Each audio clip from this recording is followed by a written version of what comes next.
I don't know about you, but I have needed to release my anger on such a consistent basis that it occurred to me we as a collective, we don't really have a lot of tools on how to release really any emotion, but especially anger.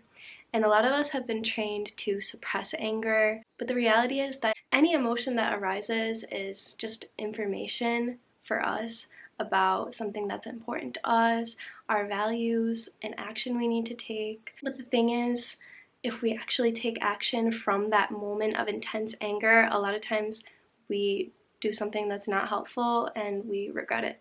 So it's really important to be conscious of the emotions that are arising for us and being able to deal with and process them so that we can go out into the world and take actions that are actually aligned with our morals and values. So, number one is physical. So, one is just a forceful exhale with any sound that needs to come out naturally. So, inhale.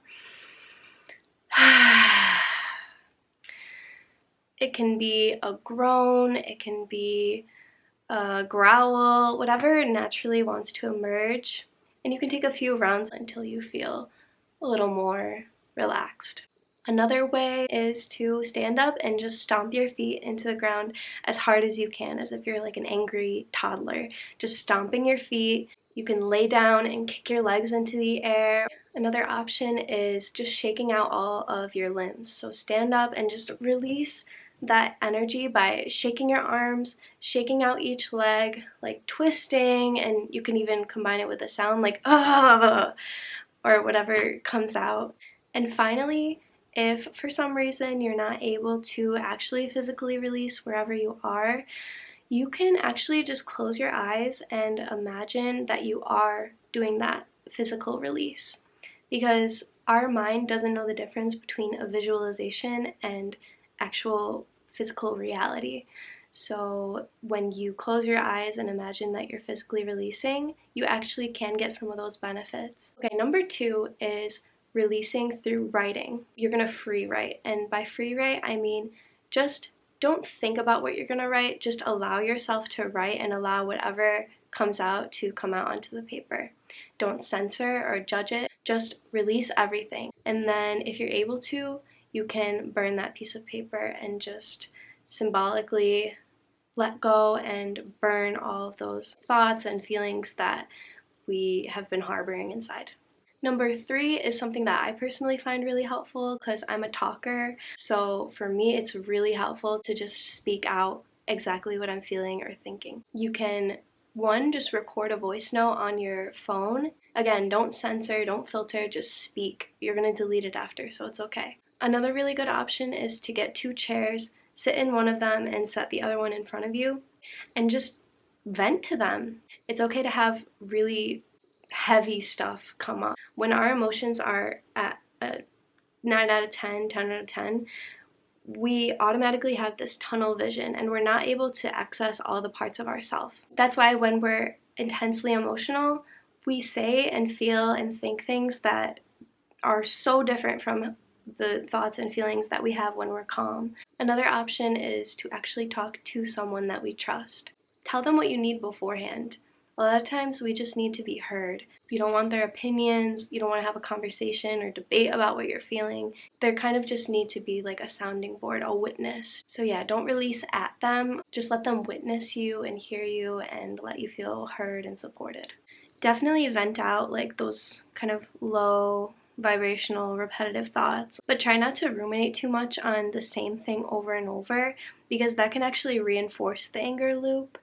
Try to let it kind of shift into a more insightful or reflective or introspective expression because that can actually decrease the long-term anger. You can combine any of these methods together. You can do a physical release and vocal or writing, but I would always recommend finishing with some sort of grounding practice. Drink some water, it can be cold water, something sour, like eating a lemon.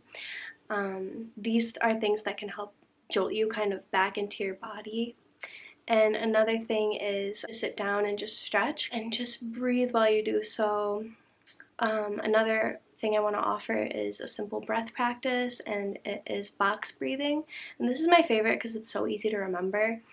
You simply inhale for 4 counts, hold for 4 counts, exhale for 4 counts, and hold for 4 counts.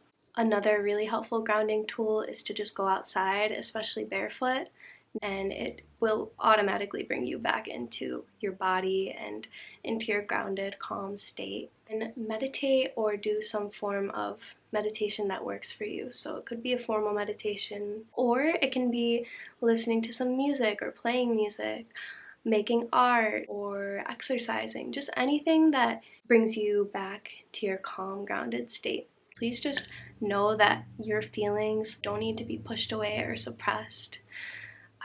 A lot of times we get thoughts that we're really ashamed of, but we don't need to take those so seriously. They're just thoughts that are coming from who knows where and going who knows where.